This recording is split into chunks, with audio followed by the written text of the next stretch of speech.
pouquinho sobre a apresentação do currículo, como é que ele foi elaborado, pensado. Depois, os conceitos e concepções, então a gente vai ver a concepção de infância e adolescência, depois o que é equidade, educação integral, educação inclusiva. Veremos um pouquinho da matriz dos saberes, que não sei por qual motivo sempre é um bicho de sete cabeças para algumas de nós, e vocês vão ver que é tranquila, depois que vocês entenderem.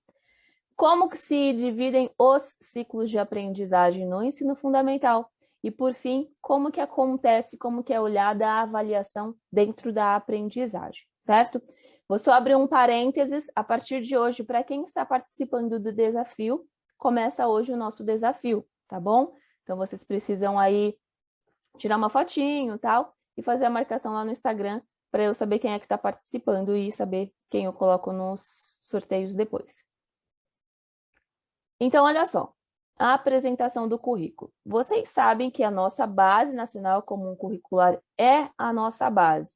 Ela foi pensada, formada aí, para se ter um conjunto de saberes básicos a serem ensinados, a serem trabalhados com todos os alunos do nosso país. Então, é a base, tá? A partir da base é que se pensa o currículo. Então, cada currículo ele vai ser desenvolvido a partir da cidade, do município, da região ali, levando-se em conta as peculiaridades de cada uma aí dos municípios, que foi o que aconteceu no nosso caso aí. O nosso currículo foi pensado para o município de São Paulo, certo? Ele iniciou, ele quem? O currículo, tá? Saiu a Base Nacional Comum Curricular, logo em seguida, obviamente, os municípios tinham de pensar e estruturar o seu currículo. Então, ele começou em 2017. E como é que ele foi escrito? Passou por algumas fases. A primeira fase foi de escuta. Então, foi feita aí uma pesquisa com não sei quantos milhares de alunos e professores, perguntando sobre como que deveria ser, né, o ensino, como que esses alunos... E essa pesquisa ela vai aparecer um pouquinho melhor lá na Matriz dos Saberes, tá? Então, começou em 2017, de abril até junho de 2017 ocorreu a escuta dos professores e dos estudantes, que contribuiu aí para formar todo o documento. Depois dessa escuta foi feito um compilamento e foi escrito um documento coletivo, que foi a primeira versão do currículo. Essa primeira versão foi disponibilizada aí para que todos os professores que quisessem pudessem olhar, fazer leituras, dar suas opiniões, fazer alterações, e só depois é que, de fato, surgiu a versão final do currículo, tá? O documento coletivo que visa aí o atendimento a todos, a diversidade. A gente vai ver mais à frente que é esse o objetivo principal do currículo paulista, atender a todos, a diversidade gigantesca que nós temos aqui no nosso município, tá? O currículo tem como premissas continuidade, relevância, colaboração e contemporaneidade. Olha que interessante aqui, ó. A primeira premissa fala sobre a continuidade. E essa continuidade é interessante porque a gente escuta de alguns professores, de alguns profissionais aí, falar que não sabemos ainda exatamente o que nós precisamos estudar, porque, né, sempre que tem uma mudança dentro da prefeitura, uma mudança de administração pública, se muda também os documentos. Até antes do currículo era exatamente isso que acontecia, sabemos bem. No entanto, a partir do currículo foi pensado essa premissa, justamente para que se mantenha a continuidade independente da mudança de administração, tá? Então, o currículo ele foi pensado em uma outra administração, só que ele vai se manter, tá? Depois, a relevância do currículo. O que se pensa em relação à relevância? Que ele seja um documento mais dinâmico e que seja utilizado no nosso cotidiano. E aí nós vamos ver que, embora fala que ele precisa ser utilizado no nosso cotidiano, não é uma utilização rígida, fixa, que você tem que seguir exatamente o que está. Não, mas que ele esteja disponibilizado para consulta, para você ver mais ou menos e buscar uma orientação sobre como é que você precisa fazer o seu trabalho dentro da sala de aula. A terceira premissa é a colaboração. O que significa essa colaboração? Porque ele foi elaborado considerando as diferentes visões, concepções, crenças e métodos. Porque quando se abriu para ouvir tanto estudantes quanto professores, dentro dessa colaboração vem essas diferenças, não é mesmo? De crença, de método, de visão, de concepção, e tudo isso foi trazido para dentro do currículo. Eles falam aqui dentro que incorporou as vozes dos diversos sujeitos que compõem a rede, porque nós somos muito diferentes, embora estejamos na mesma rede. E, por fim, a última premissa é a contemporaneidade. O que isso significa? O atual, o agora, né? Então, o currículo, ele tem como foco os desafios do mundo atual, contemporâneo, que a gente tem. Então, busca formar os estudantes para a vida do século XXI, tá? É bem diferente de tempos atrás. Ele foi construído para atender a diversidade, e aqui a diversidade a gente já pode ter em mente um pouquinho, que são os diferentes estudantes, porque agora a gente usa a palavra estudantes. Deixemos de lado alunos, tá? Então, dentro da diversidade, nós temos os diferentes estudantes típicos, né, que não usamos mais, eram aqueles chamados de normais, mas agora a gente fala os típicos. Então, embora sejam típicos, dentro deles existe uma grande diversidade. Depois nós temos os alunos atípicos, que são aqueles que apresentam transtornos, deficiências. Nós temos também agora a questão dos migrantes, nós temos a questão da educação indígena. Então, nós temos uma diversidade gigantesca dentro da nossa rede, tá? Então, o currículo, ele pensa em orientar e atender a essa diversidade. Quais são os 3 conceitos orientadores? Aqui, vocês já escutam, já conhecem muito esses 3 conceitos, mas é importante, a partir de hoje, não ficar nenhuma dúvida sobre o que é esses 3 orientadores, porque acredito eu, sendo de uma maneira implícita ou explícita, eles serão solicitados no concurso, tá? Então, quais são esses conceitos? Primeiro, a equidade, a educação inclusiva e a educação integral, que nós veremos posteriormente, um a um, mais detalhadamente, tá? Aí dentro do currículo ele tem assim, ó, na perspectiva de um currículo integrador, a criança não deixa de brincar, nem se divide em corpo e mente ao ingressar no ensino fundamental. Ao contrário, ela continua a ser compreendida em sua integralidade e tendo oportunidades de avançar em suas aprendizagens sem abandonar a infância. Algumas de vocês estavam comigo na aula onde nós falamos, não me lembro agora, mas eu acho que nós tivemos 2 aulas, não lembro o nome, que nós falamos exatamente disso, né? Que quando lá na educação infantil as crianças, o eixo estruturante é o brincar, o cuidar, e aí de repente quando elas migram para o ensino fundamental existe um movimento brusco, uma grande mudança, porque toda aquela brincadeira é deixada de lado, quando na verdade isso não pode acontecer. O currículo nos orienta, tanto o infantil aqui quanto o fundamental, nos orienta de que a brincadeira ela precisa fazer parte, estar presente. O que vai mudar é a quantidade ou a maneira como a brincadeira ela vai aparecer. E aí nós já tivemos aulas falando um pouquinho sobre essa questão do brincar no ensino fundamental. E agora, se nós começamos, olha, as concepções e os conceitos, aqui é bastante importante, tá? Deixa eu só me guiar aqui para eu não perder nada, porque são muitas informações, então, assim, eu não quero falar só o que está na minha mente, porque pode ser que eu esqueça algo. Então, é importante eu ir me guiando também.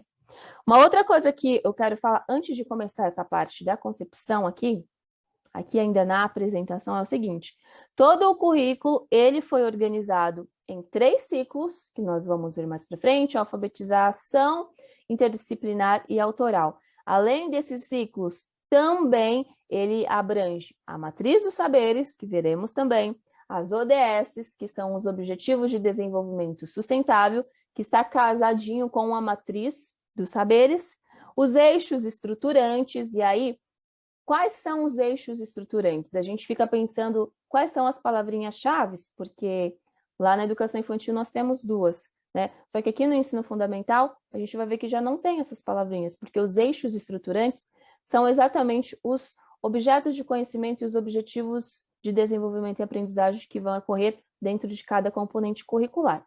Mas nós vamos ver isso mais adiante também, tá? Então, a partir dos eixos estruturantes, teremos os objetos de conhecimento, os objetivos de aprendizagem e desenvolvimento de cada componente. Então, na implantação, o currículo ele passou a ser implantado em 2018, 19. E aí, a partir da implantação, não foi introduzido para os professores apenas o currículo, juntamente com ele, falando aqui do ensino fundamental agora, foram também elaborados outros materiais, como as orientações didáticas, tá? Deixa eu ver se eu tenho uma aqui para apresentar para vocês. Eu até tenho aqui.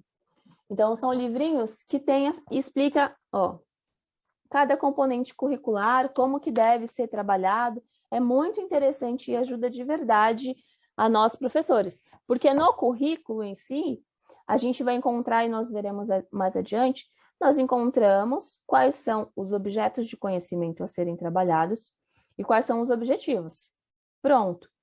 E aí vem as orientações didáticas para nos mostrar, ó, professor, você pode trabalhar assim, possivelmente você pode trabalhar assim, mas sempre deixando muito claro o currículo de que nós não temos uma obrigatoriedade de seguir exatamente como está, que são, o nome já diz, orientações, certo?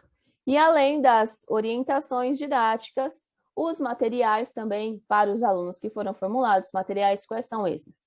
Currículo, caderno da cidade, desculpa, caderno da cidade e mais recentemente, trilhas de aprendizagem, que foi pensado aí mais agora nessa época pandêmica para auxiliar os alunos, tá?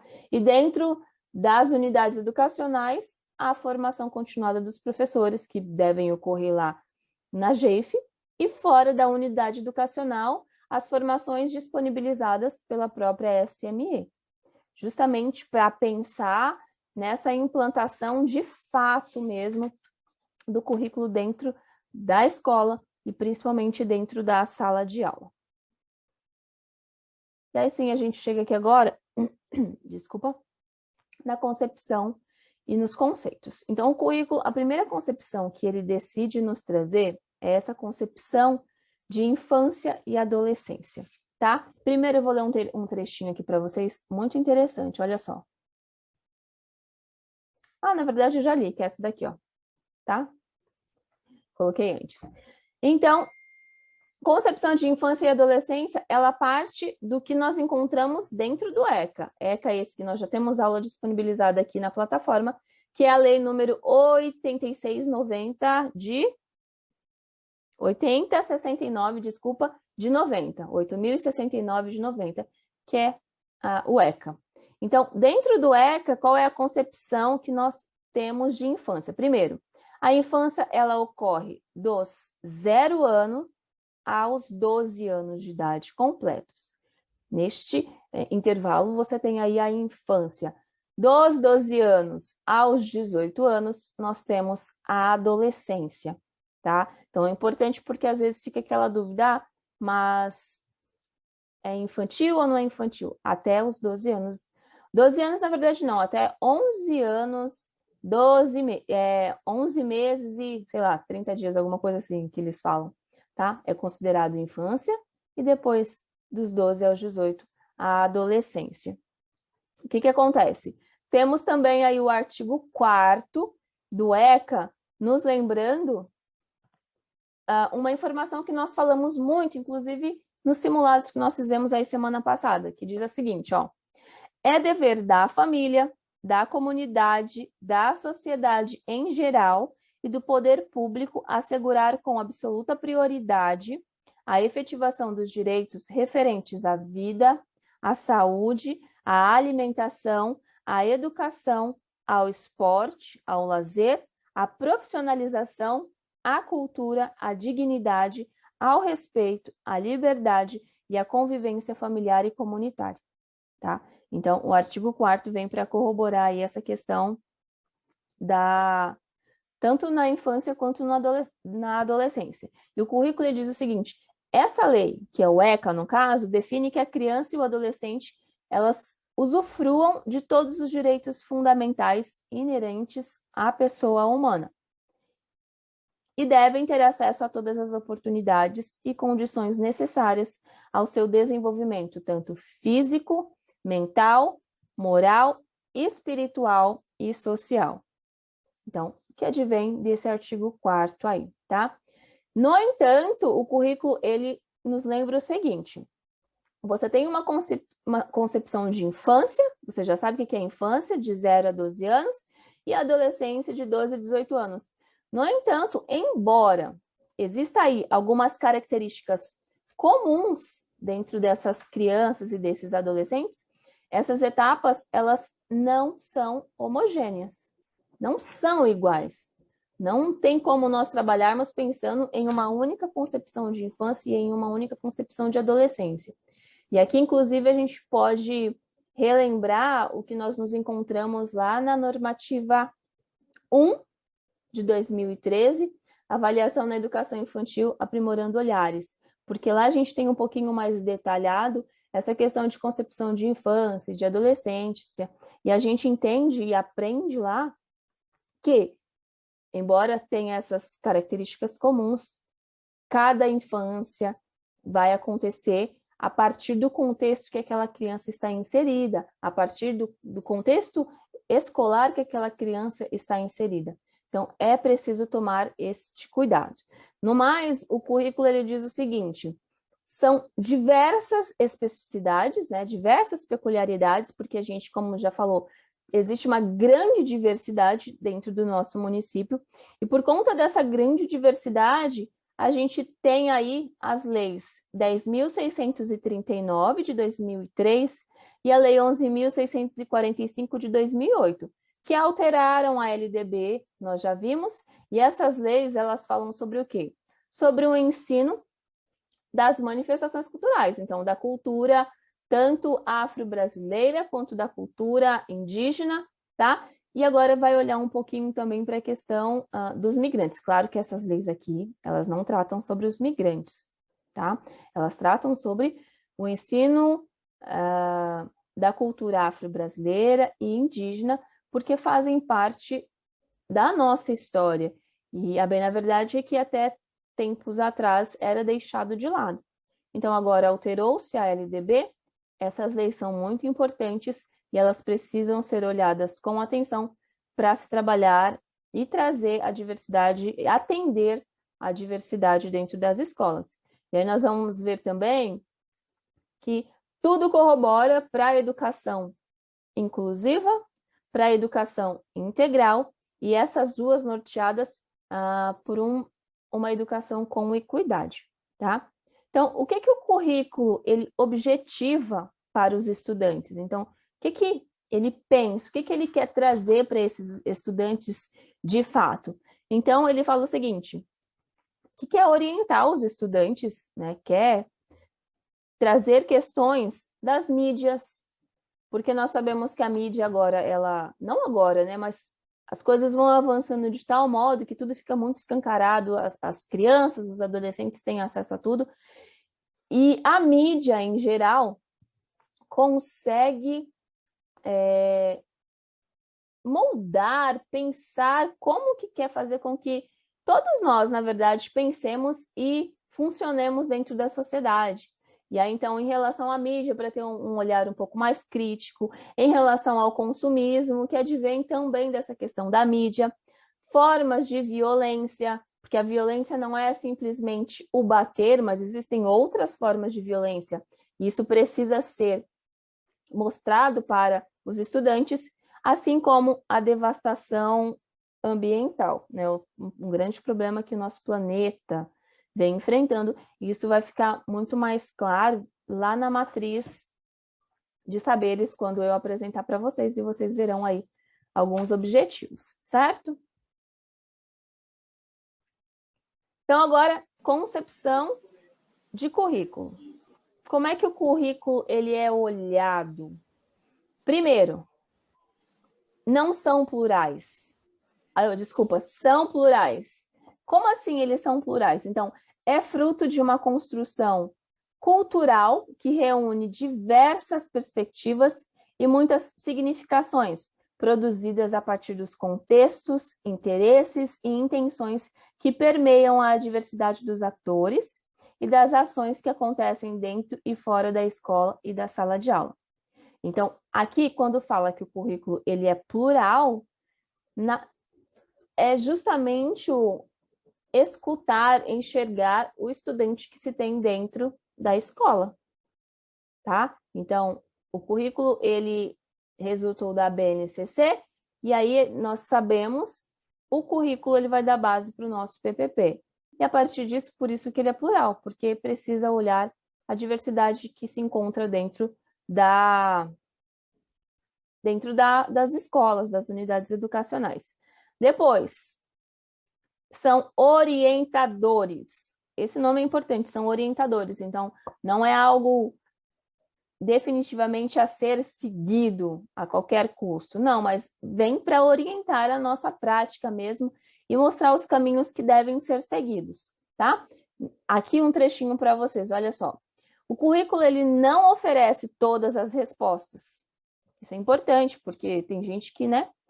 Mas traz as discussões temáticas, conceituais, procedimentais e valorativas para o ambiente da escola, orientando a tomada de decisões. Opa, tem um áudio ligado aí? Orientando a tomada de decisões sobre as aprendizagens. Então, ele vem para orientar. Então, primeiro, como nós já vimos, ele apresenta as concepções de infância e adolescência, porque, olha, professor, é importante que você entenda qual tipo de estudante você tem dentro da sua unidade educacional, da sua sala de aula. Até porque a sua sala de aula tem alunos diferentes da sala de aula ao lado, não é mesmo? Então, primeiro, ele abre o nosso olho para isso, para que a gente consiga começar a pensar sobre o tipo de aluno que nós temos, e aí toda a questão do planejamento, como é que nós vamos pensar o nosso planejamento. No mais, ele diz o seguinte: o currículo ele é o cerne, o centro de uma proposta pedagógica, pois tem a função de delimitar os aprendizados a serem desenvolvidos e referenciar as atividades a serem realizadas em sala de aula. Então, aqui a proposta, a gente pode pensar tanto na proposta, que é o PPP, e muito mais na proposta em sala de aula, porque nós vamos ver depois, quando nós entrarmos nos componentes curriculares, que nós temos lá os objetos e os objetivos de conhecimento por ano série, justamente para nos orientar em o que é que nós precisamos trabalhar dentro de cada ano série, não é mesmo? Para que a gente não fique solta e decida trabalhar assim. Ou que nós decidamos, por exemplo, partir do trabalho pela BNCC.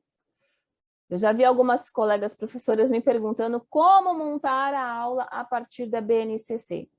Mas por que a partir da BNCC? Sendo que a BNCC ela é a base. Tem lá as habilidades, as mesmas habilidades, obviamente, se encontram no currículo, mas o currículo ele já foi montado justamente dentro aqui das peculiaridades do nosso município e mais, ele já traz essa orientação de, olha, aqui nessa faixa etária, isso acontece tanto no infantil quanto no fundamental, nessa faixa etária você pode trabalhar isso daqui, porque é importante dentro desse momento, depois, aqui nessa faixa etária você vai trabalhar essas habilidades. Então, ele já traz uma orientação muito clara para nós, o que facilita demais o nosso trabalho, concordam? E, por fim, a principal intenção do currículo é justamente oferecer diretrizes e orientações a serem utilizadas no cotidiano escolar para assegurar os direitos de aprendizagem a cada um dos estudantes da rede municipal, tá? Então, vem com essas orientações justamente para que nós não fiquemos perdidas e não saibamos como trabalhar ou o que trabalhar. Então, se tem uma orientação e todos os professores estão seguindo essas orientações, claramente cada um dentro aí da sua perspectiva, todos os alunos no geral aprenderão basicamente a mesma coisa e estarão dentro da Base Nacional Comum Curricular, tá? Depois, os currículos, eles não são lineares. Eles não têm uma linha a ser seguida e exatamente aquilo que nós precisamos fazer. Então, não é uma sequência linear, mas um conjunto de aprendizagens concomitantes e interconectadas. Então, não significa que você vai pegar o seu currículo e vai pegar lá a primeira habilidade que aparece e depois você vai ter que seguir fixamente, rigidamente, todas. Não, não existe isso. E nós já conversamos aqui em outros momentos e em outras aulas de que nós podemos ir trabalhando de acordo com o que nós temos dentro da nossa sala de aula. Então, por exemplo, eu comecei a trabalhar a habilidade 01, por exemplo, mas aí depois, conforme foi desenvolvendo a aula, tá, eu percebi que eu tenho que trabalhar a habilidade, vou chutar agora, 12, percebe? Porque não existe essa linearidade, essa obrigação de seguir plenamente o currículo, os objetivos aqui. Então, a gente tem essa liberdade. O currículo, ele está estreitamente ligado ao dia a dia, como eu acabei de falar, da prática pedagógica em que se cruzam decisões de vários âmbitos. E aí não tem como o currículo, esse livreto aqui, livreto não, livro de 180 páginas, dizer exatamente como que as nossas aulas devem serem desenvolvidas em sala de aula desde fevereiro até dezembro.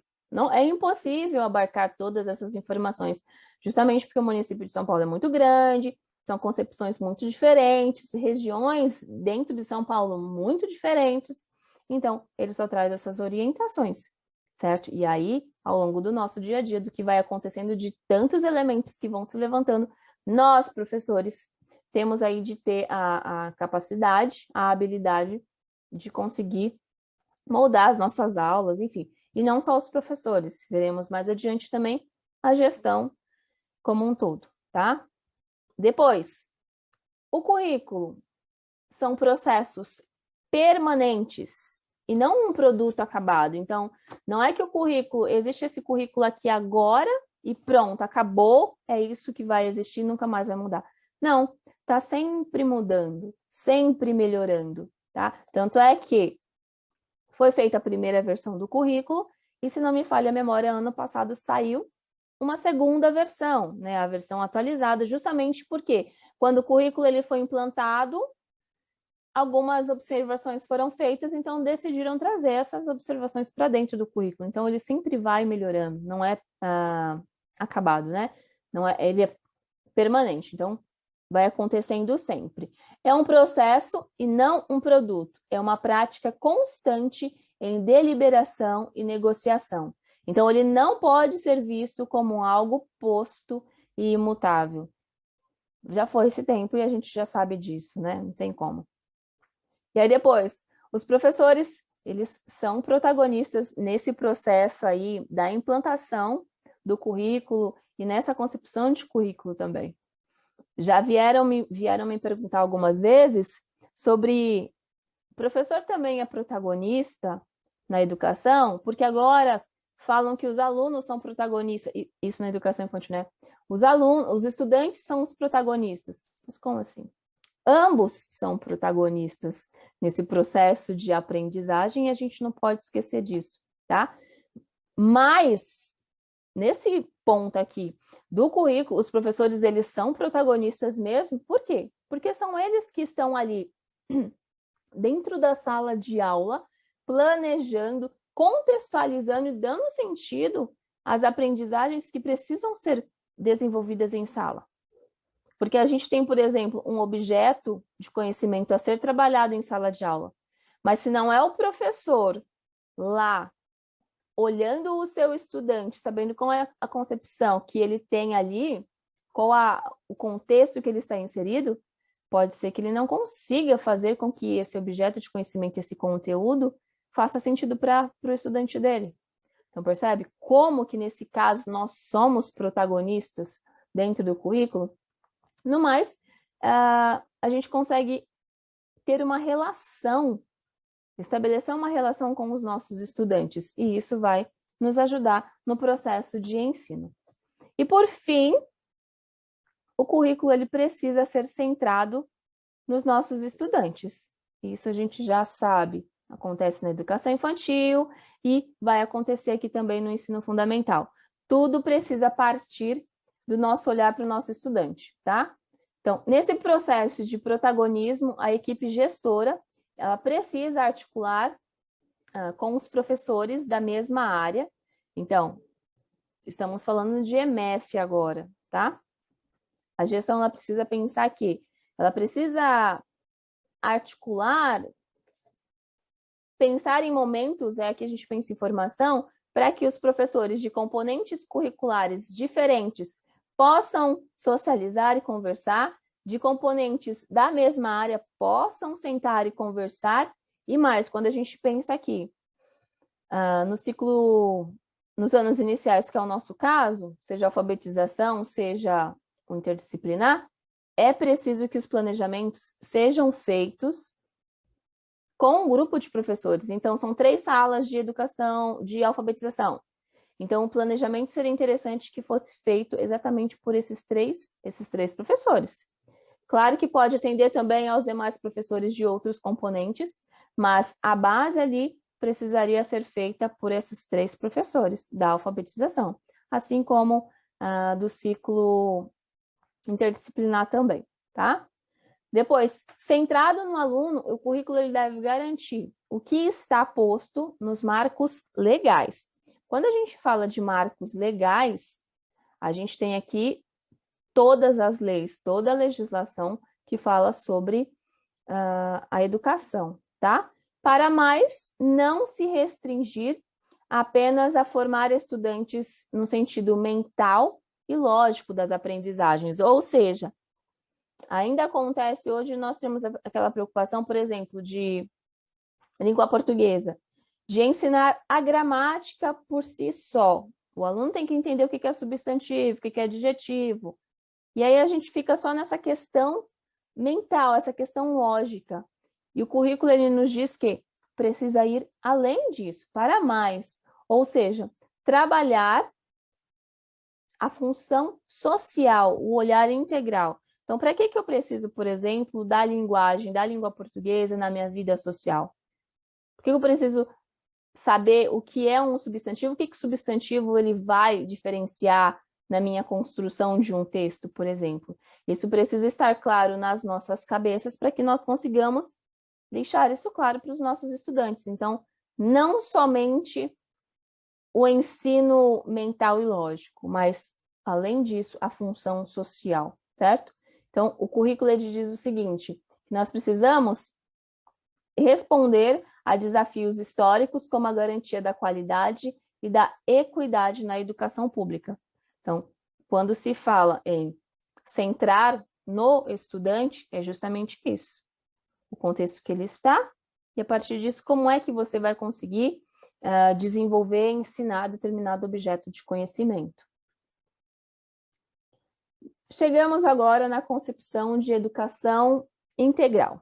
O que é a educação integral? Como que deve ocorrer a educação integral nas escolas? Pasmem, mas ainda existe muita... A gente acaba pensando na educação integral naquela questão de escola de tempo integral, sabe? O aluno só vai ficar mais tempo na escola. E não é esse o sentido de educação integral aqui dentro do nosso currículo, tá? Mas primeiro, para que serve a educação integral? Promove o desenvolvimento dos estudantes nas dimensões, olha aí. Para existir uma educação integral, a gente precisa abarcar as dimensões intelectual, física, social, emocional e cultural. Também que esses estudantes, eles sejam e entendam, compreendam que eles são sujeitos tanto de direitos quanto de deveres, tá? E aí eles precisam estar comprometidos tanto consigo, como com a humanidade e com o nosso planeta. Então, quando a gente chegar lá em matrizes dos saberes, nas ODS, isso vai ficar um pouco mais claro porque fala, né? O aluno ele precisa se conhecer, saber o que existe para ele, saber como ele precisa lidar com a humanidade, porque não é só ele no mundo, né? Acabou aquela questão do egocentrismo, não existe mais o egocentrismo, ficou lá na educação infantil. No ensino fundamental isso já muda um pouco. E por fim, o cuidado com o planeta, porque cuidar do planeta, isso traz o que na sua vida? Tem o que de relação com a sua vida? Os estudantes, eles não conseguem ter ainda esse olhar, tá? Então, a educação integral, como direito de cidadania, supõe uma oferta de oportunidades educativas na escola e além dela, que promovam condições para o desenvolvimento pleno de todas as potencialidades da criança e do jovem. Sua inclusão no mundo do conhecimento e da vida passa pela garantia de um repertório cultural, social, político e afetivo que realmente prepare um presente que fecundará todos os outros planos para o futuro. Então, se prepara no agora para algo no futuro, os nossos alunos, assim diz a Guará, tá? Então, como deve ocorrer a educação integral na escola? A partir dessa visão que a gente tem aí, tá? E aí a gente não pode confundir, mais uma vez, educação integral com a escola, com a educação de tempo integral. Porque a educação de tempo integral é aquela em que o aluno fica, se não me falha a memória, 7 horas na escola. Acho que é isso. Então, ele fica mais tempo na escola. Já a educação integral não necessariamente precisa ocorrer em tantas horas. Ela vai ocorrer lá no tempo normal de 5 horas, tá bom? Isso é muito importante. Então, não tem nada a ver. Educação de tempo integral e educação integral. Depois, a educação integral não se define pelo tempo de permanência, que foi o que eu acabei de falar, mas sim pela proposta curricular que supera a fragmentação e o foco único em conteúdos abstratos. Já tinha dito também para vocês, não é simplesmente apresentar o objeto de conhecimento. Então, por exemplo, em matemática, divisão. Você precisa aprender divisão, mas o porquê de aprender divisão? Quando você contextualiza isso para o seu aluno, ele deixa de ser, o conteúdo deixa de ser abstrato e passa a fazer um sentido, né, para o aluno. Sai daquele sentido mais abstrato. A gente viu isso numa aula com o Vygotsky, que ele fala do plano de ação e do plano de pensamento, lembram? Importante. Percebe como a gente vai ligando os assuntos e tudo está conectado. Depois, este desenvolvimento deve incentivar, ao longo da vida, o despertar da criatividade, da curiosidade e do senso crítico, além de garantir a inclusão do indivíduo na sociedade por meio do conhecimento, da autonomia e de suas potencialidades de realizar-se tanto social, cultural, quanto politicamente. Tá? Então, a educação integral é isso. Em primeiro lugar, tornar os nossos estudantes críticos, para que eles consigam olhar para determinado objeto ou determinado assunto e eles consigam entender ou questionar e visualizar o porquê daquilo, certo? Vou mostrar para vocês os marcos legais, mas antes só mais uma coisa. Quando se fala na educação integral, o currículo, ele diz o seguinte: existem 4 perspectivas, 4 visões para se trabalhar a educação integral dentro das escolas. Então, respondendo a essa questão aqui, como que deve ocorrer? 4 perspectivas. A primeira perspectiva aponta para o desenvolvimento humano equilibrado, via articulação dos aspectos cognitivos, educativos, afetivos e sociais, entre outros, tá? Então, essa é a primeira perspectiva que a gente precisa olhar e ter a noção para desenvolver a educação integral. A segunda perspectiva é fazer a articulação dos componentes curriculares e o diálogo com as práticas educativas transversais, inter e transdisciplinares. Educação integral, nesse caso, então, é não trabalhar língua portuguesa, depois a matemática, depois ciências, não. É nós conseguirmos unir todos os componentes em um um projeto, por exemplo, né, em um contexto ali, em algo a ser trabalhado, para que isso faça real sentido para o estudante, para que ele consiga compreender ali qual a função social daquilo que ele está tendo contato no momento. A terceira perspectiva compreende a importância da articulação entre escola, comunidade e parcerias institucionais, bem como entre a educação formal e não formal para a formação do indivíduo integral. Então, aqui nessa terceira perspectiva primeiro, nós professores termos a noção de que os alunos, eles chegam já, alunos não, estudantes, os estudantes, eles chegam nas escolas com uma carga de conhecimento, isso a gente já sabe, né? Eles não chegam vazios, eles já têm um conhecimento, então nós vamos integrar esse conhecimento ao conhecimento escolar e vice-versa. No mais, para se ter uma educação integral, só o professor, ele não consegue fazer todo o trabalho sozinho. Por quê? Porque ele precisa aí da articulação do trabalho dele na escola com a gestão, obviamente, também, e todos os profissionais que tem ali dentro do espaço escolar, bem como a comunidade, e dentro da comunidade a gente já tem pais, responsáveis, família, tá? E as parcerias institucionais. Mas como assim? Por que parcerias institucionais, Lila? Quando a gente fala de educação integral, a gente pode pensar, por exemplo, que o currículo ele se preocupa com a diversidade. Então, eu tenho lá dentro das salas de aula os alunos atípicos. Então, vamos pôr um aluno que tenha autismo, não importa lá qual é o nível do autismo. Mas eu tenho um autismo. Quem que eu posso ter como parceiro para me ajudar nesse trabalho, a fim de que eu consiga desenvolver uma educação integral? O Cefai, por exemplo, ou em outras questões, o NAPA também. Então, são redes parceiras.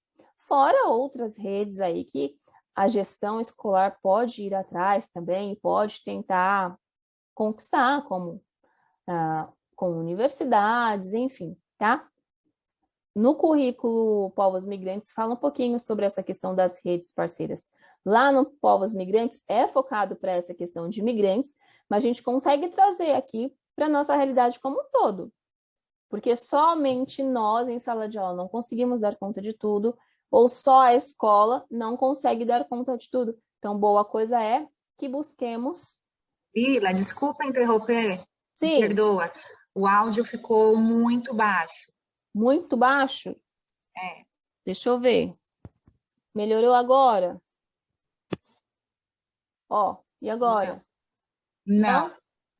Eita, lasqueira. Não sei se é só para mim. Mas alguém tá com o áudio baixo? Aqui tá normal.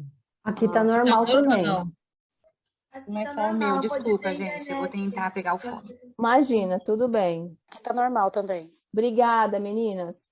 Então, continuando. Dentro dessa terceira, né? Terceira perspectiva, é isso. O trabalho com todos, ajudando.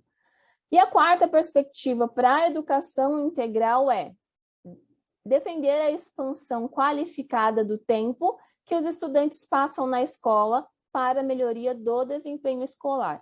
Então, agora sim, nessa quarta perspectiva, a gente consegue enxergar a educação de tempo integral. Então, veja bem, educação integral é uma coisa, educação de tempo integral é outra. No entanto, a educação de tempo integral está dentro da educação integral. Então, na unidade educacional que eu estou, por exemplo, nós temos diversos projetos lá, desde o reforço escolar, o fortalecimento de aprendizagens, na verdade, o PAP, que é o projeto de apoio pedagógico, aí tem diversos projetos, todos eles pensados e voltados para o que está pressuposto dentro do currículo.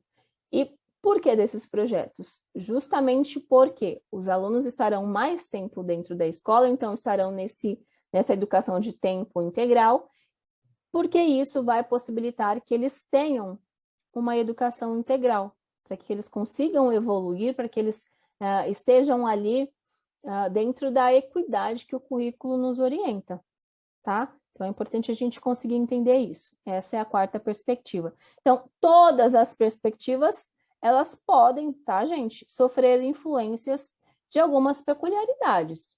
Quais peculiaridades? Aí, de cada professor, de cada unidade escolar, a gente já sabe. Nada é desenvolvido exatamente como a gente vê dentro do currículo.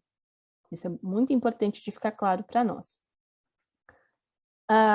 E aí tem esse trechinho aqui da Guará, que eu li para vocês, tá? Só para sintetizar o que o currículo ele vem falando sobre essa questão da educação integral. É muito além de só o ensino dos conteúdos, dos objetos de conhecimento. E o mais interessante é que a BNCC, ela também fala, ela também compartilha desses conceitos aqui de concepção integral. Desculpa, não sei se vocês ouviram, meu cachorro fica um pouco nervoso, porque os vizinhos batem as portas. Então, assim, a BNCC... Calma aí, uma aguinha, gente, falei demais. A BNCC compartilha desses mesmos conceitos, e aí no currículo a gente encontra aqui o seguinte, ó. Ela, a BNCC, ainda enfatiza a necessidade de romper, de quebrar percepções reducionistas de processos educativos que priorizam as dimensões cognitivas ou afetivas. Lembra que, slide anterior, eu acho que nós falamos sobre a questão de ensinar somente o mental e o lógico? É basicamente isso. A BNCC, ela diz que a gente não tem que priorizar só a questão cognitiva, que a gente tem que trabalhar para além disso e mais outras questões também, que foi que nós já vimos aqui. Então, existe intencionalidade nos processos e nas práticas educativas. E quais são essas intencionalidades? Primeiro, gente, avaliar o contexto atual que nós estamos. Segundo, conciliar os interesses dos estudantes dentro daquilo que nós temos que trabalhar. Lembra, a escuta ativa, ela não acontece só na educação infantil, vai acontecer também no ensino fundamental, no ensino médio, na EJA. Isso é algo que está posto. Então, conciliar os interesses dos estudantes, propiciar uma formação emancipadora, que vai valorizar aí todas as ações criativas dos estudantes frente às transformações tecnológicas. Então, a gente tem a questão da criatividade e a questão da criatividade a partir das transformações tecnológicas, que a gente sabe vem crescendo substancialmente. E, por fim, avaliar a satisfação e o prazer pela busca de novos conhecimentos com vistas à formação do indivíduo autônomo do século XXI. Então, quando nós vamos pensar na educação integral, no que vai ser desenvolvido, precisa ser pensado de maneira que nós queremos formar um cidadão, um indivíduo autônomo, para tudo isso que está acontecendo no século XXI, que é diferente do século XX e que é muito diferente do século XIX, embora em algumas situações pareça que nós ainda estamos no século XIX. Tá? Aí agora sim, quais são os marcos legais que orientam aí, ou a base para se falar sobre a educação integral? Eu vou compartilhar com vocês aqui a página 22 do currículo, para vocês terem uma ideia. Então, deixa eu só pegar aqui uma outra telinha.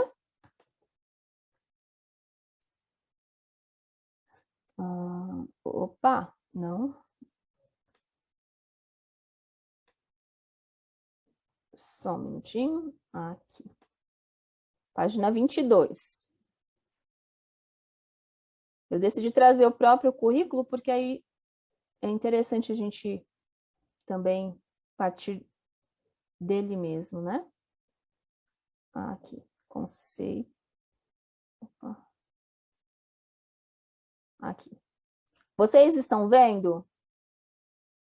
Ou ainda não? Não, né? Não compartilhei, que esperto que eu sou. Não. Agora sim. Sim. Obrigada. Beleza. Deixa eu aumentar aqui para ficar melhor para vocês. Então, olha só. Esses são os marcos legais E aí vocês vão lembrar porque alguns desses documentos nós já temos na plataforma, no nosso clube de estudos. Então, primeiro, a Declaração Universal dos Direitos Humanos da ONU. Depois, a Convenção sobre os Direitos da Criança da ONU. A Agenda 2030 para o Desenvolvimento Sustentável. Constituição Federal. Tá? Então, esses anteriores aqui são os marcos internacionais, que acabam sendo trazidos aqui para o Brasil. E depois, dentro do nosso país, quais são os marcos nacionais? A Constituição Federal, que conhecemos lindamente, o ECA, a LDB, o Estatuto da Pessoa com Deficiência, também agora, a nível de município, o Plano Nacional de... Aliás, esse é uma legislação federal, né? O Plano Nacional de Educação, e depois nós temos o Plano Municipal de Educação e o Fundo de Manutenção e Desenvolvimento da Educação Básica e de Valorização dos Profissionais de Educação.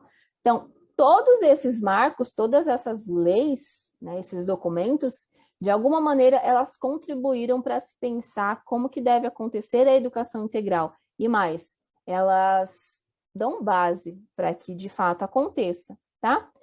E, por fim, o programa de metas de 2017 a 2020, na verdade, nós já estamos aí em 2022, da Prefeitura Municipal de São Paulo, certo? Porque a Prefeitura estipulou aí algumas metas, e se não me falha a memória, a primeira meta, inclusive, era a erradicação do analfabetismo, que, infelizmente, não é algo que a gente consiga mudar da noite para o dia, tá? Vou voltar lá na nossa apresentação. Só um minutinho. Aqui.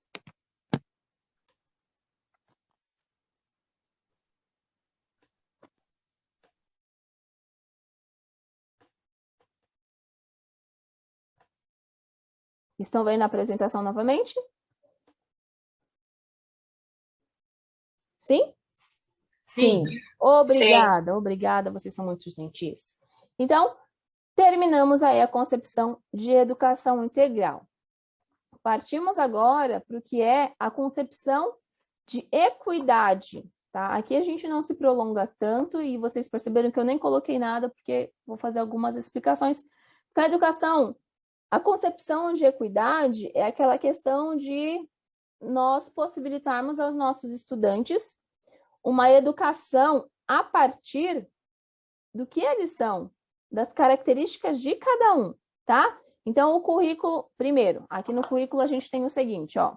Compreende e reconhece a diferença como característica inerente da humanidade. Se vocês, algumas de vocês, devem já ter assistido a aula na qual eu falo sobre a Mantoan. Ela fala sobre a educação inclusiva na perspectiva dos estudantes que tenham aí mesmo alguma deficiência e tal, mas cabe muito nessa questão da concepção de equidade pelo seguinte, a Mantoan, ela fala que todos nós somos diferentes. Todos nós, agora, independente de ter um transtorno, uma deficiência ou não, todos nós somos diferentes. E isso faz com que todos nós sejamos iguais, que todos nós recebamos uma educação igualitária, equitativa, percebe? Por quê? Primeiro, eu preciso entender que o meu estudante, ele é diferente. Independente se ele tem autismo, se ele tem alguma deficiência física, se ele é um aluno atípico, porque ele típico, na verdade, mas ele tem lá algumas dificuldades, percebe? Então, todos eles são diferentes. E a partir dessa diferença, eu preciso planejar a minha aula de modo que eu consiga atender os meus estudantes, de uma maneira que todos eles consigam desenvolver as atividades. E a gente não encontra nenhum documento, nenhum livro, nada que fale exatamente passo a passo como nós temos de fazer. Justamente porque cada contexto é um contexto, cada estudante é um estudante. Então, a gente encontra aí a concepção de equidade, a gente encontra muitas orientações, a gente encontra muitos artigos e livros falando mais ou menos como a gente precisa trabalhar. Mas a bem na verdade é que no vamos ver vai depender somente de nós mesmos. Então, a gente tem que se pautar em todas essas orientações para ficar o mais claro possível dentro da nossa cabeça, tá? O currículo, ele está aberto à diversidade, logo, ele enxerga as distintas formas de aprender de cada estudante. Foi o que eu falei para vocês. Eu não posso querer ensinar os meus estudantes de uma única maneira. Aí tem um estudante lá que levanta a mão e fala, professora, você pode explicar de novo? Aí você vai, ou nós vamos, e explicamos exatamente da mesma maneira. Por quê? A gente não está conseguindo enxergar aqui a concepção de equidade. Logo, nós não estamos enxergando o nosso estudante ali em sala de aula. Bom, como é que o meu estudante aprende? E aí aqui abre, quando a gente fala em concepção de equidade, de pensar nas diferentes práticas educativas em sala de aula, abre a questão da formação continuada, tá? Porque nós precisamos, por exemplo, estudar quais são as maneiras de... esqueci a palavra agora, as formas de aprendizagem. Não tem aquela questão, por exemplo, de alguns estudantes são mais visuais, outros estudantes são mais sensoriais, tem nomes específicos, enfim. Abre uma grande janela para que nós possamos nos formar mais e perceber como é que eu posso atender esse estudante, como é que eu posso ensinar. Para não levar para a sala de aula apenas uma única maneira de ensinar. Porque, senão, a gente não tem uma concepção de equidade, a gente não tem uma educação equitativa. Eu não sei se vocês já viram, tem um desenho muito interessante que fala sobre mesmo equidade. De crianças que elas estão, se não me falha a memória, assistindo jogo de futebol. Aí tem uma criança maior, depois tem uma média e tem uma menorzinha. E a criança maior, não me lembro exatamente, mas a criança maior ela está em cima de um caixote para conseguir enxergar, e a criança menorzinha ela está em cima de um outro caixote. Mas aquele caixote não é o suficiente para ela.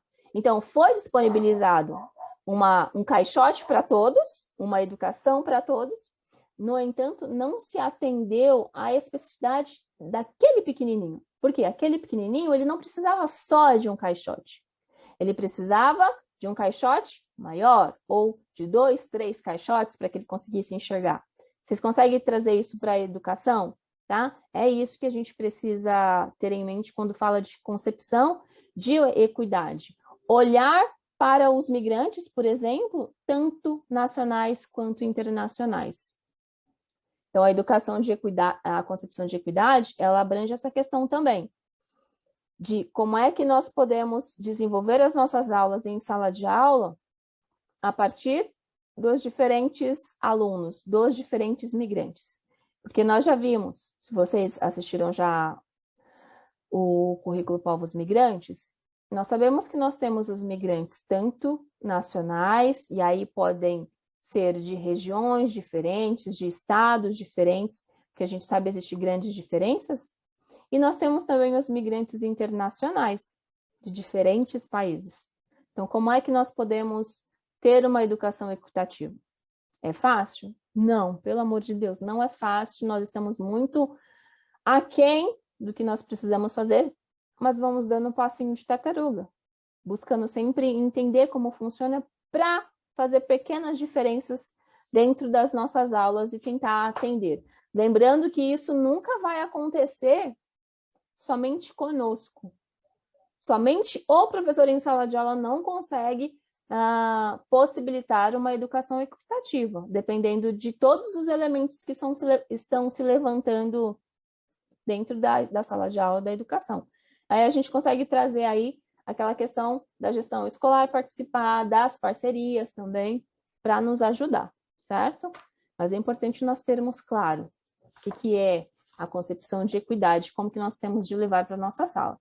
Então, é preciso que façamos questionamentos sobre o que somos, o que podemos nos tornar em relação à educação, tá?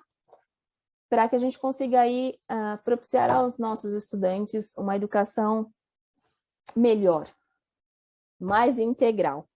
Essa é a questão. Chegamos aqui à concepção de educação inclusiva. Eu acredito que agora nem tanto, mas houve pouco tempo atrás, mas houve aquela baguncinha de entender que educação inclusiva era somente a educação para os alunos que tivessem alguma deficiência, estudantes atípicos, certo? E não é isso também. E a gente consegue trazer para a nossa aula a Mantoan novamente, que fala sobre essa educação inclusiva, que não é somente esses estudantes, mas todos os estudantes dentro das suas peculiaridades, das suas diversidades, das suas dificuldades. Todos eles precisam estar inclusos, seja por conta de saber menos ou saber mais, seja por conta de língua, de idioma, né? Ou seja, os migrantes, seja por conta de deficiência, todos eles precisam ser inclusos. Então, precisa atender à diversidade que existe dentro da unidade escolar, dentro da rede municipal. Então, aqui, a diferença não é vista como antônimo de igualdade, mas sim de identidade.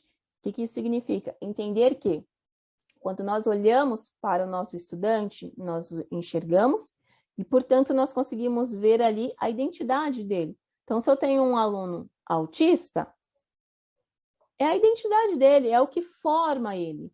E é a partir daquilo que eu preciso pensar em como trabalhar com ele. Claramente aqui agora com a ajuda da rede parceira. Se eu tenho um aluno que tenha uma dificuldade de aprendizagem, ele tem uma grande diferença em relação aos alunos que não têm nenhuma dificuldade de aprendizagem. Essa é a identidade dele no momento. Vou enxergar isso nele, como é que eu vou trabalhar, incluí-lo dentro das aulas para que ele consiga se desenvolver. E aí, mais uma vez aqui, a gente consegue pensar na educação com equidade. Porque eu vou trabalhar da mesma maneira com todos? Não, óbvio que não. Então, aqui eu preciso lançar mão da educação inclusiva, trazer esse estudante para dentro da aula, a partir da realidade em que ele está inserido. A prática educacional não pode ser homogênea. Precisamos pensar em atividades diversificadas, percebe? Não tem, é um resumão mesmo, porque isso fica muito claro para nós. Então, a gente precisa primeiro, e o currículo ele nem fala muito sobre isso, ele explica exatamente essa concepção, né, o conceito geral, porque a partir desse conceito em geral, entendendo o que é a educação inclusiva, você, professor, professora, vai conseguir trabalhar lá dentro do seu habitat natural, dentro da sua sala de aula ou dentro da sua unidade escolar, tá? Um trecho importante que o currículo nos fala é o seguinte, ó. As parcerias são essenciais e demandam um trabalho colaborativo e articulado da equipe gestora e dos docentes com profissionais especializados que integram os centros de formação e acompanhamento à inclusão e o núcleo de apoio e acompanhamento para a aprendizagem, o NAAPA. Então, eu achei muito interessante esse trecho, porque quando a gente quer fazer um questionamento, não é mesmo? Dentro da escola, a gente precisa ter uma base. A gente não pode simplesmente falar o que nós pensamos, porque isso é só achismo. Eu costumo brincar que nós não somos nada, não é mesmo? Somos muito. Mas essa questão de defender alguns pontos, é bom que a gente sempre tenha debaixo do braço alguma base teórica para nos ajudar. E a Grazi já falou isso, inclusive, para nós, né? Ela costuma fazer isso quando ela quer apresentar e questionar ou trabalhar alguma coisa. A mesma coisa em relação à educação inclusiva. Eu digo isso porque a quantidade de inclusão, agora nós estamos falando mesmo dos alunos deficientes, ou que apresentam algum transtorno. A quantidade vem aumentando assim gigantescamente, não que antes não existia, mas agora se olha muito mais para isso. No entanto, embora a gente encontre essa teoria no currículo, na prática é diferente, não é mesmo?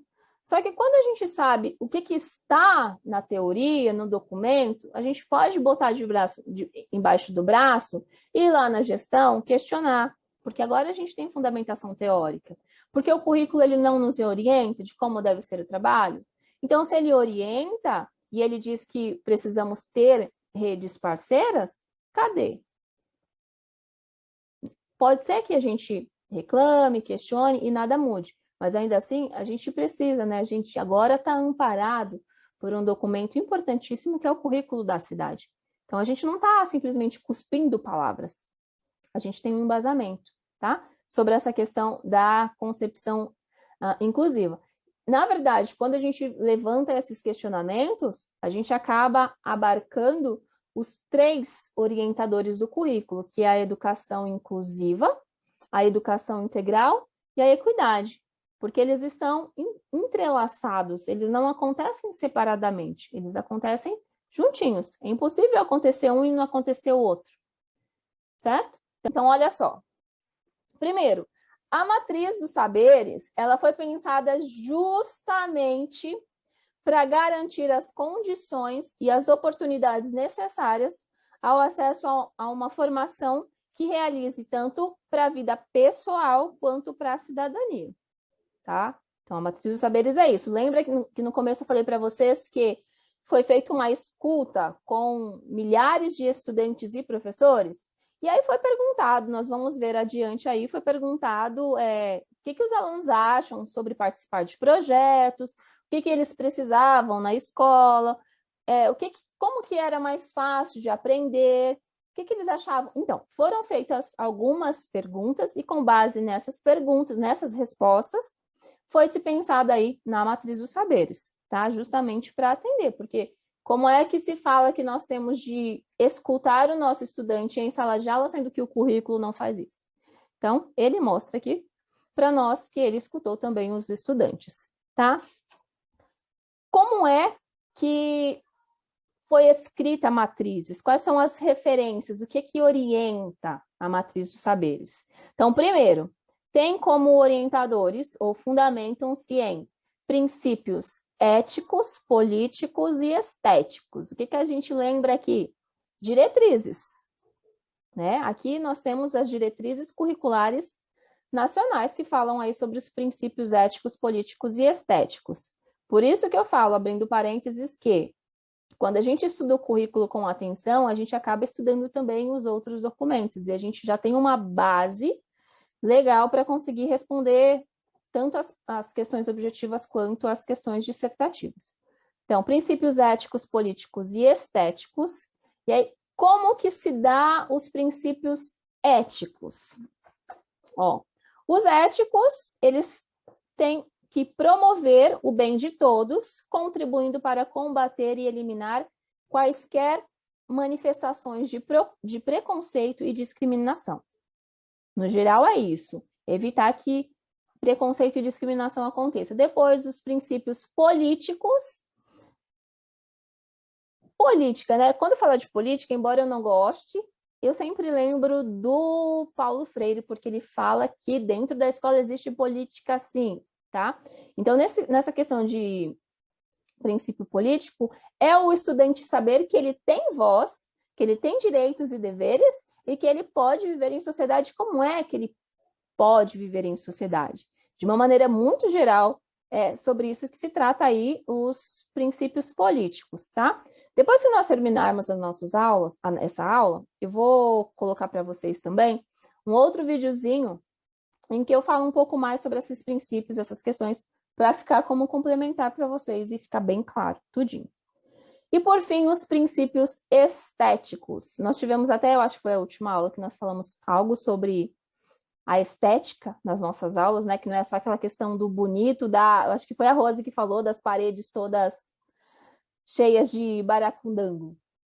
É muito mais do que isso, tá? É o cultivo da sensibilidade, juntamente com da racionalidade, de valorizar todas as manifestações culturais. Aqui a gente consegue lembrar da Lei 10.639 e da Lei 11.645, se não me falha a memória, na qual fala sobre a educação afro-brasileira, europeia e também a indígena. Então, todos eles precisam aparecer, são manifestações culturais que fazem parte. Então, precisam estar.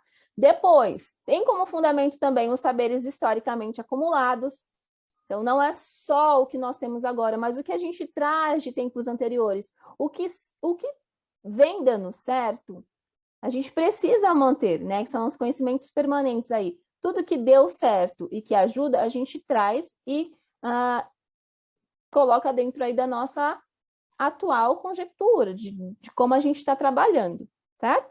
Depois, o terceiro, abordagens pedagógicas que priorizam as vozes. Quais vozes? Dos bebês, das crianças, dos adolescentes, dos jovens e dos adultos. Essas abordagens pedagógicas é justamente nós sabermos como é que nós podemos trabalhar determinado conhecimento, objeto de conhecimento, tá? E como é que a gente pode trabalhar dentro do contexto, do território que o nosso estudante está inserido. Depois, 4, valores fundamentais da contemporaneidade. Então, busca eliminar as formas de preconceito e discriminação, mais uma vez, tá? Quando fala de valores da contemporaneidade, quais são esses valores? A solidariedade, a singularidade, a coletividade, a igualdade e a liberdade. São valores muito importantes. E que se a gente tem todos eles, a gente acaba que elimina mesmo, ou diminui essa questão do preconceito e da discriminação em N motivos. Por fim, as 5, as concepções aí de educação integral, inclusiva, voltadas para a equidade. Então, a matriz dos saberes, ela tem todos esses fundamentos. A partir disso que teremos aí a matriz, tá? Então, vamos dar uma olhadinha na matriz de fato, para eu não ficar falando tanto com vocês. Nós vamos lá na página 31, tá? Só um minutinho, deixa eu parar aqui.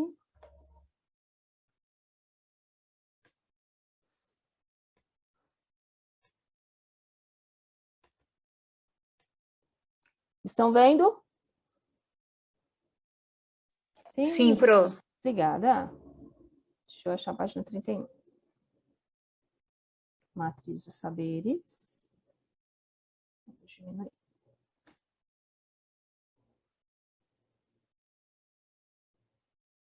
Ó, então, essa daqui é a matriz que vocês, obviamente, já conhecem, não é estranha a nós. Então, ela é formada por 9 campos aqui, e aí cada campo, ele se detém em algo em específico. Então, primeiro, pensamento científico, crítico e criativo, resolução de problemas, a comunicação, o autoconhecimento e autocuidado, a autonomia e a determinação, a abertura à diversidade, a responsabilidade e a participação, a empatia e a colaboração, e, por fim, aqui, o repertório cultural. Claro que todos eles acontecendo concomitantemente, certo? Não vou começar a trabalhar um de cada vez, não. A gente vai ver quando a gente chega lá na análise dos objetos de conhecimento, a gente entende que todos eles vão ocorrendo aí, tá? Então, por exemplo, o repertório cultural vai estar aqui com a comunicação, com certeza, que vai estar aqui com o pensamento científico, e assim vai acontecendo. Uma informação que eu não falei para vocês, mas que eu quero mostrar aqui, inclusive, ó, vou voltar aqui. Quais são aí os documentos que a gente encontra na Constituição da Matriz dos Saberes? Quais são os marcos legais? Essa palavra que eu estava procurando. Então, já vou mostrar aqui para vocês também. Para ser escrita, pensou-se nas convenções internacionais sobre os direitos humanos. Então, percebe que algumas informações elas já foram apresentadas. Artigos 205, 207 e 208 da Constituição Federal, a LDB, o Estatuto da Criança, as leis que falam sobre a obrigatoriedade do ensino de história e culturas africanas, afro-brasileiras e indígenas. Depois, a Lei 16.478, que fala sobre a população imigrante. A Lei 11.340, que fala sobre a violência contra a mulher. O Estatuto da Pessoa com Deficiência. A Lei 16.493, que fala sobre a inclusão do tema direitos humanos nas escolas. Agora é um tema inspirador dentro da matriz. E os documentos legais aí que mencionam o direito à educação. São vários, tá? E atas de conferências nacionais da educação, que são as CONAIs, certo? Então, a matriz dos saberes tem como base todos esses marcos legais. Mas aí vocês podem me falar, nossa, mas por que está falando aqui sobre, por exemplo, a lei que fala sobre a violência contra a mulher? Porque nós falamos anteriormente sobre as diferentes formas de violência, não falamos? Que isso agora precisa estar presente também como um objeto de conhecimento. Então, por isso, traz o marco legal, para a gente ter sustentabilidade, para a gente conhecer de fato de onde que advém isso. Vou voltar aqui para a nossa apresentação. Só um minutinho. O que eu quero falar para vocês é o seguinte, eu vou, depois do final da aula, eu vou disponibilizar um outro vídeo também, que talvez vocês já até tenham assistido, que eu falo sobre cada uma das matrizes aqui. Calma aí. Opa. Eu não consigo falar e fazer. Estão enxergando? Sim? Sim. Obrigada, muito obrigada. Então tá, nós demos uma olhadinha na matriz, que vocês já conheciam, e agora a gente chega aqui, olha só. Quais são os temas inspiradores? Lila, mas você não vai falar sobre o que é o repertório, o pensamento científico crítico? Foi o que eu falei, são 9, certo?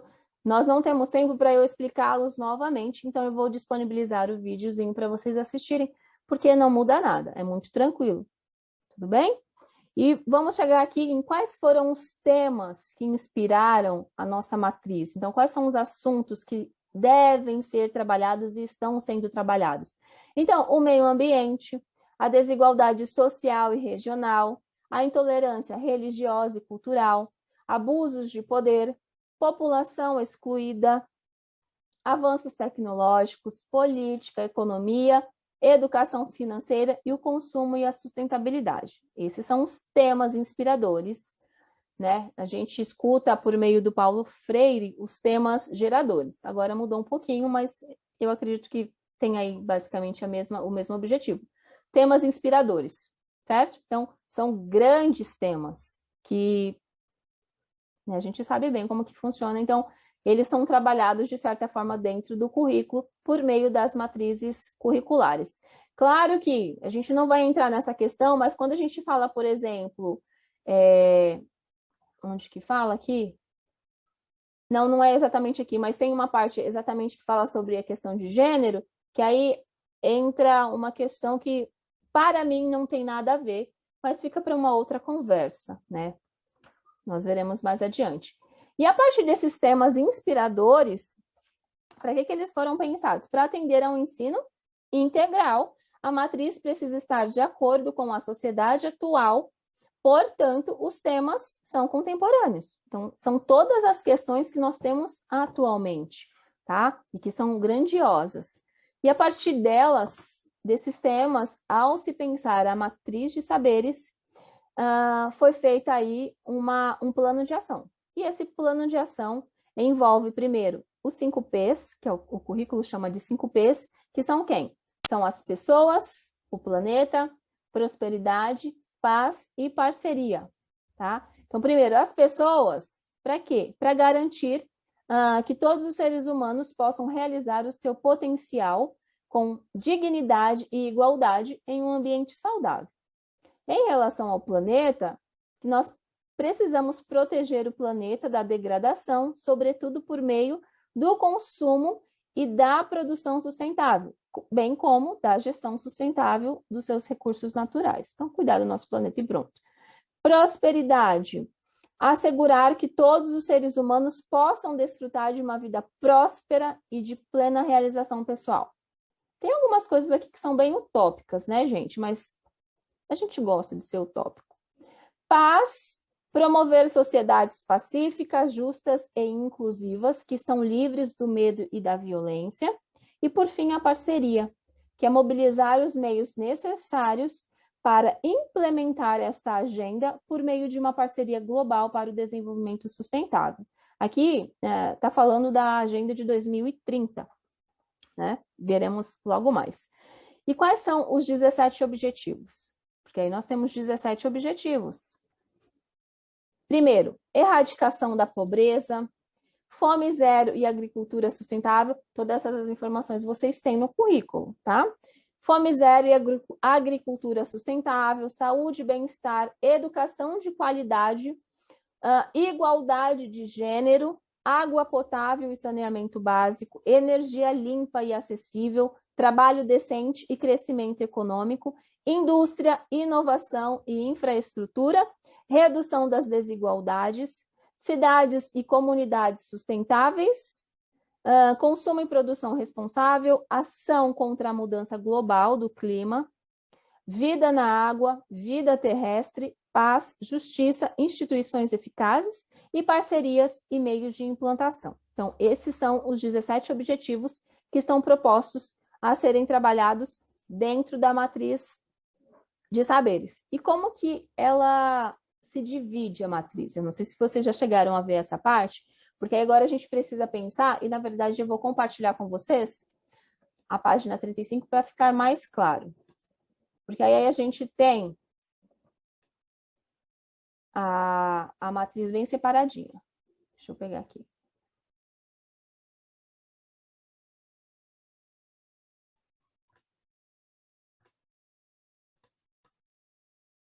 Então, aqui está, ó, ela separada. Primeiro, os 5 P's. Então, onde é que entram os objetivos aí? Desses 17 objetivos dentro da matriz. Como que funciona? Em relação a pessoas, nós temos todas essas daqui, para erradicar a pobreza e a fome de todas as maneiras e garantir a dignidade e a igualdade. Depois, em relação à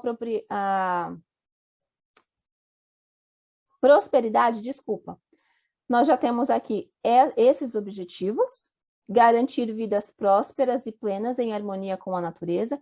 Então, deixa eu só esclarecer. Eu apresentei para vocês aí os 17 objetivos, certo?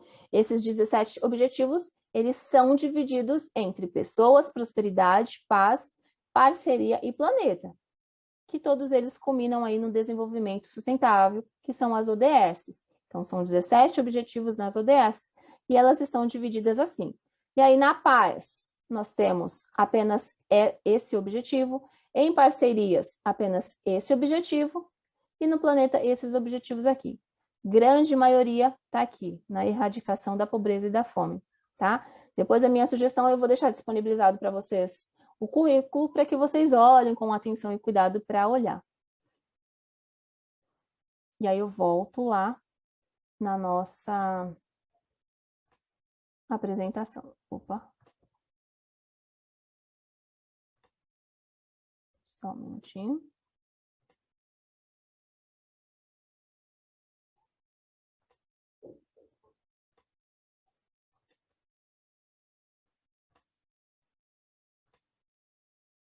Chegamos aqui, tá? E aí nós finalizamos a matriz dos saberes. Lina, mas não ficou muito claro. A matriz dos saberes, ela vai ser destrinchada depois, quando nós chegarmos lá no estudo dos componentes curriculares. Vamos começar por língua portuguesa. Então, a gente vai ver com mais atenção como que se dá, por exemplo, o pensamento científico, crítico e criativo dentro de língua portuguesa, tá? Não se preocupem, eu estou apresentando assim o geral, a introdução do que a gente encontra no currículo para vocês, certo? E aí, por fim, a gente chega aqui nos ciclos de aprendizagem. Os ciclos de aprendizagem dentro do ensino fundamental, ele se divide em 3, que são a alfabetização, interdisciplinar e o autoral, tá? O currículo, ele nos diz o seguinte, que foi feito na verdade, essa divisão, essa organização por ciclos, ela acontece desde 1992, não é algo atual. Ela já acontecia antes. Eu eu já ouvi, já li, já assisti alguns materiais que falam que foi muito criticada na época. Alguns falam porque as pessoas não entenderam de fato como que funcionavam os ciclos, outros levantaram críticas porque realmente não funciona e a educação vai ficar uma bagunça e agora não se pode reprovar. Enfim, existe crítica dos dois lados, crítica positiva e crítica negativa, tá? Não é o nosso caso aqui agora, só para vocês saberem que existe desde 1992. O propósito é oferecer ao estudante um maior tempo de aprendizagem no âmbito de cada ciclo, em período longitudinal de observação e acompanhamento, levando em conta seu desenvolvimento intelectual e afetivo e as suas características de natureza sociocultural. Então, por isso que se pensou aí nesses 3 ciclos, tá? O currículo nos diz também que, dentro do ciclo agora de alfabetização, respeita o ritmo, o modo de ser, agir e expressar, pensar e expressar dos estudantes, prioriza os tempos e espaços e propostas que possibilitam aprender, ler e escrever. O currículo e o PENAIC seguem aí a mesma perspectiva. Então, vou abrir um parênteses aqui, porque o PENAIC, ele foi solicitado no último edital de 2014. E, pelo menos na minha cabeça, eu estava assim, será que o PENAIC vai ser solicitado? Porque como mudou a administração municipal, pode ser que não seja solicitado. Mas como o currículo mesmo diz que agora ele preza pela continuidade, e ele mesmo cita aqui o PENAIC, então a gente precisa saber como que funciona aí o PENAIC para, na hora da prova, ter conhecimento mínimo para responder questões, tá? Então, dentro do ciclo de alfabetização, é isso que o currículo nos orienta. Por quê? Fala principalmente sobre o respeitar o ritmo, porque eles estão vindo da educação infantil, que tem aquela pegada mais... Não é que é só isso, mas, de fato, lá o eixo estruturante é o quê? As interações e as brincadeiras. E aí, de repente, eles chegam aqui no ensino fundamental e estanca, não pode. Então, tem esse olhar sensível para respeitar essa criança, tá? E aí, dentro do ciclo de alfabetização, o currículo nos diz o seguinte: como nós já vimos, as infâncias, elas são diversas, isso já está muito claro. A gente já tem a concepção de infância, mas a gente sabe que elas não são homogêneas. Depois, as crianças são detentoras de direitos e de deveres, também já é claro para nós. As crianças têm direito a acessar múltiplas linguagens, inclusive a escrita. Isso já é claro porque já vem desde a educação infantil. Quando fala em linguagem, múltiplas linguagens, a gente pode lembrar até daquele livro amarelinho, 100 linguagens, né? E que não é ensinar só a escrita ou só o brincar, mas as diferentes linguagens. Quando fala em diferentes linguagens, é as diferentes maneiras de se comunicar, seja por meio da dança, da música, da pintura, e inclusive da escrita, não só da escrita. O currículo diz o seguinte, que nós não devemos forçar a alfabetização precoce ou obrigar as crianças a aprender a ler e escrever e operar matematicamente por meio de exercícios enfadonhos e inadequados para a idade delas. Já temos essa informação também. Depois, a brincadeira é um direito fundamental da criança. Nós já discutimos isso em aulas anteriores. Atividades lúdicas e desafiadoras facilitam e mobilizam a aprendizagem escolar. Então, é uma grande ferramenta para nós utilizarmos. A sala de aula, o pátio, o parque e a brinquedoteca têm grande significado para as crianças e podem auxiliar na aprendizagem. Depois, o ciclo de alfabetização demanda um trabalho docente, coletivo, sistemático e coordenado, tá? E para isso a gente lança a mão dos nossos famigerados registros para nos orientar nessa caminhada do ciclo de alfabetização, certo? Então agora vocês já entendem como funciona. A gente chega no ciclo interdisciplinar. Deixa eu só falar, o ciclo de alfabetização ele ocorre primeiro, segundo e terceiro ano, somente. Quando a gente chega aqui no ciclo interdisciplinar, nós temos o quarto, o quinto e o sexto ano, tá? E por que se pensa, qual é a finalidade do ciclo interdisciplinar? Integrar os saberes básicos constituídos aqui, ó, na alfabetização. Então, vai integrar, né? E busca, dessa forma, garantir uma passagem mais tranquila do quinto para o sexto ano, porque aqui eles têm uma nova transição, e dependendo de como for, existe aí um estanque das coisas que acontecem. Eles estão acostumados a uma maneira nos anos iniciais, e quando vão para os anos finais, muda completamente. Então, esse ciclo interdisciplinar já cuida para que isso não ocorra. Então, quando a criança chega lá no quarto ano, ela vai tendo em suas aulas diferentes diferentes elementos que já vai introduzindo ali como que funciona nos anos finais. E um desses elementos é justamente o projeto de docência compartilhada.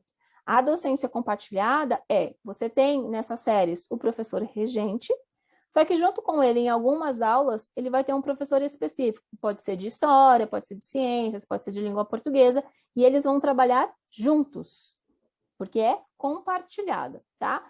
Na prática, a gente não vê isso acontecendo exatamente assim, a gente vê uma outra situação, mas na orientação curricular o que nós temos é isso, são esses dois professores trabalhando juntos, para que o aluno já vá entendendo como que funciona lá no ciclo, no sexto ano, por exemplo, que ele vai deixar de ter o professor regente e vai passar a ter vários professores, tá?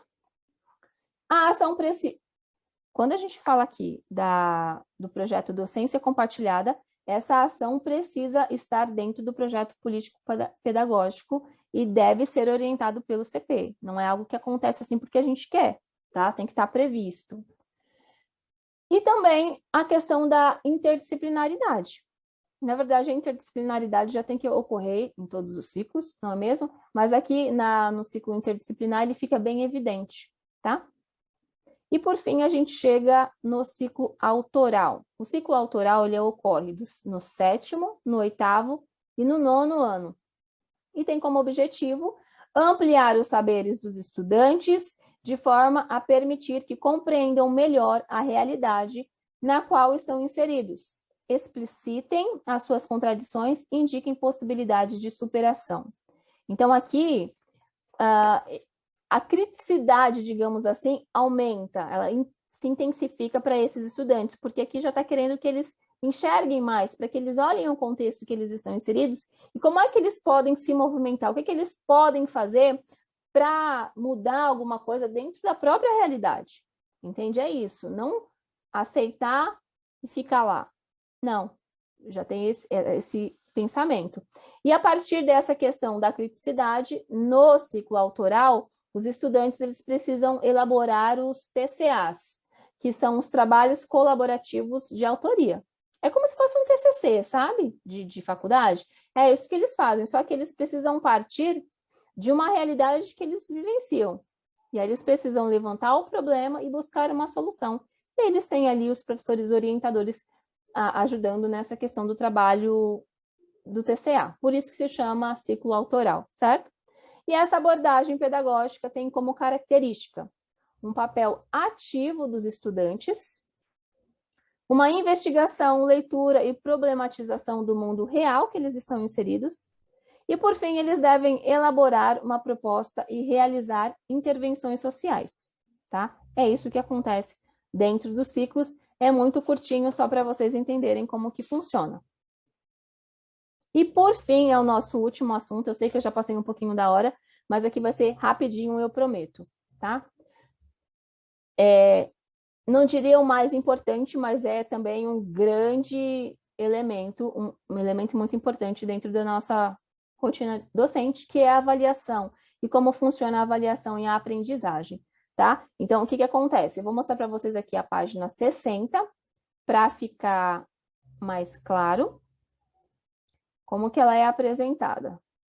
Só um minutinho.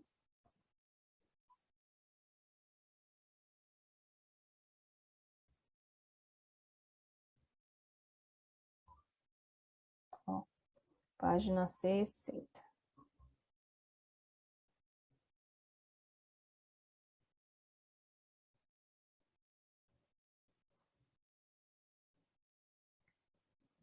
Aqui. Quando a gente fala de avaliação dentro do currículo, ele diz o seguinte, aqui nós temos os eixos, tá? Deixa eu até mostrar anteriormente, cadê?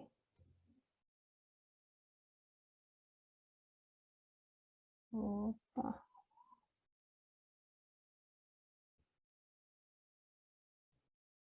Enfim, não acho. Deixa eu falar que é melhor. Quais são esses eixos em relação à avaliação? São os eixos estruturantes que organizam os objetos de conhecimento de cada componente, agrupando os que precisam ser ensinados em cada ano.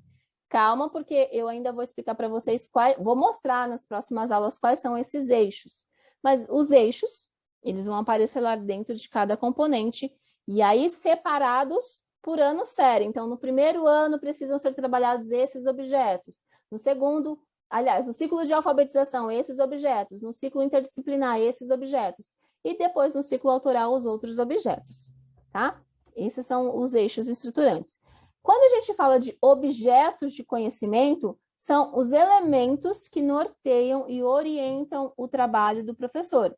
Então, ele considera tanto o sujeito quanto o objeto, tá? Não existe sujeito, que são os estudantes e os professores, sem os objetos de conhecimento, ou não existem os objetos de conhecimento sem os sujeitos. Então, eles necessitam um do outro para se estabelecerem. Se vocês ainda não entenderam, objetos de conhecimento são, em outras palavras, os conteúdos que serão trabalhados em cada ano sério. Como que vai ocorrer a avaliação? Ó, quais tipos nós temos? Nós temos a avaliação diagnóstica, a avaliação cumulativa e a avaliação formativa. Então, são 3 tipos. Acredito que algumas de vocês já conheçam, tá? Quais são as características? Para que servem? Primeiro, a avaliação diagnóstica, o nome já diz, vai diagnosticar. Então, primeiro, levantar quais são os conhecimentos prévios dos estudantes. Normalmente, ela acontece antes de iniciar um novo objeto. Então, no início do ano escolar, ou quando você vai mudar o conteúdo a ser ensinado, você dá lá uma avaliação para diagnosticar e verificar se o seu estudante conseguiu compreender aquilo que foi ensinado. Então, qual que é a função? Levantar dados para o planejamento do ensino. Então, a partir do resultado que você tem nessa avaliação diagnóstica, você consegue pensar se você precisa trazer outras estratégias para ainda trabalhar aquele mesmo conteúdo, ou se você já pode dar sequência aos conteúdos seguintes. Na avaliação cumulativa, qual que é o objetivo? Verificar o que os estudantes aprenderam. Será que aprendeu mesmo? Quando que acontece? Ao final do trabalho realizado. Então, terminou de ensinar as classes gramaticais. Então, você vai verificar se ele realmente conseguiu compreender e verificar se há necessidade de retomada ou não desse objeto de conhecimento, tá? Cuidado, porque ela pode se assemelhar um pouco à avaliação diagnóstica, mas se nós tivermos de responder alguma questão que fale sobre avaliação, a gente precisa distinguir o que é a avaliação diagnóstica do que é a acumulativa, tá? A acumulativa, ela vai juntando conhecimentos, vai acumulando. Depois, a avaliação formativa, acompanhar as aprendizagens dos estudantes. Quando que ela acontece? Durante o desenvolvimento do objeto de conhecimento. Então, conforme você está ensinando as classes gramaticais. Então, você vai dando atividades para avaliar se ele está entendendo ou não. Então, percebe que a avaliação aqui, ela não ocorre daquela maneira que nós estamos acostumados. Galera, dia 10 tem prova, estuda tal assunto, e aí os estudantes precisam fazer a prova. Não, a avaliação formativa, ela vai ocorrer aqui, no dia a dia, dentro da rotina, para verificar se os estudantes estão conseguindo entender ou não. E, a partir disso, ajustar as atividades de ensino e o processo de aprendizagem de cada estudante ali da sua turminha, tá? O currículo, gente, ele acredita que a avaliação formativa e diagnóstica e comunicativa... Opa, eu já estou me perdendo. O currículo, ele acredita nas avaliações diagnóstica, cumulativa e formativa. Se porventura aparecer alguma coisa diferente disso, a gente já sabe que está fora, tá bom? E aí é importante nos atermos. No currículo, a gente tem também, ó, isso daqui, que mostra como que ocorrem essas avaliações. Então, nós, professores, temos o nosso planejamento, e a partir do planejamento nós vamos para a aula em si, praticamos lá, desenvolvemos toda a aula, e aí a gente vem com a avaliação cumulativa, para verificar, dá o feedback, é importante um feedback para os estudantes, e aí a gente vem para a avaliação formativa e a avaliação diagnóstica. Lila, mas começa no planejamento mesmo? E aí, o que você tem a me dizer? A gente não pode começar aqui, ó, na avaliação diagnóstica? Pode também, porque primeiro a gente vai avaliar o que o seu estudante tem de conhecimento prévio, para depois planejar como vai ser o trabalho. E aí vai seguir aqui o círculo, né? É um círculo que ele não se quebra, então ele vai sempre ocorrer. O currículo nos diz o seguinte, ele retira a ideia de avaliação com o fim em si mesmo. Então, aquelas avaliações que aconteciam antigamente, um dia específico e horário para se ter avaliação, não existe mais, porque não é uma avaliação por si só, mas para compreender e analisar aí como é que está se dando as aprendizagens dos alunos, dos estudantes. Então, toda a avaliação ela é centrada tanto no estudante quanto no professor. Então, a gente vai analisar como que o seu estudante está se desenvolvendo, mas as respostas aqui nas avaliações, elas servem também para analisar o nosso processo, o nosso desenvolver enquanto professor, tá? Fora que aqui entram também as autoavaliações, tanto do estudante quanto de nós, professores. Diferentes instrumentos avaliativos. Quais são esses instrumentos? Provas, relatórios, fichas de observação, registros, seminários, autoavaliações e tantos outros que a gente quiser trazer para dentro da nossa sala de aula. Isso fica a critério de cada professor e do seu planejamento, tá? O processo avaliativo, ele engaja toda a equipe gestora e docente com a aprendizagem dos estudantes e com as decisões coletivas em que todos os atores são importantes. Então, a gente sempre vai olhar, quando fala de avaliação, sempre vai olhar o todo. Existem aí, o currículo fala, as avaliações externas, aquelas de larga escala, mas é importante entender o seguinte, que as avaliações externas, elas são fundamentadas na questão de vamos analisar como está sendo praticada a educação no município. Então, a avaliação externa, ela não visa analisar a escola em si, somente, o trabalho dos professores, mas como que está sendo desenvolvida a educação dentro do município. E, por fim, as avaliações institucionais, que são muito importantes, né? E a gente sabe como que funciona a avaliação institucional. Lá na educação infantil, nós temos os indicadores de qualidade, que é uma avaliação institucional. E no ensino fundamental, a gente também precisa prezar por essa avaliação, que é olhar como que está se dando a educação dentro da unidade escolar, como que está se dando o trabalho dos professores. E nesse caso, é algo coletivo, de conversa, né? Entre os profissionais envolvidos ali. Então, o currículo ele diz o seguinte, são ações desafiadoras que merecem investimento e cuidado, se efetivamente quisermos garantir o direito de todos por uma educação de qualidade e com equidade, tá? Então, não cabe só a nós. Então, a síntese do currículo agora para vocês. Como que se organiza o currículo? Pela matriz, pelos temas inspiradores, pelos ciclos de aprendizagem aí, pelas áreas de conhecimentos e os componentes curriculares, pelos eixos estruturantes que nós ainda vamos entender melhor, pelos objetos de conhecimento e pelos objetivos de aprendizagem. É isso que nós vamos encontrar dentro do currículo de fato quando nós começarmos a falar dos componentes, tá?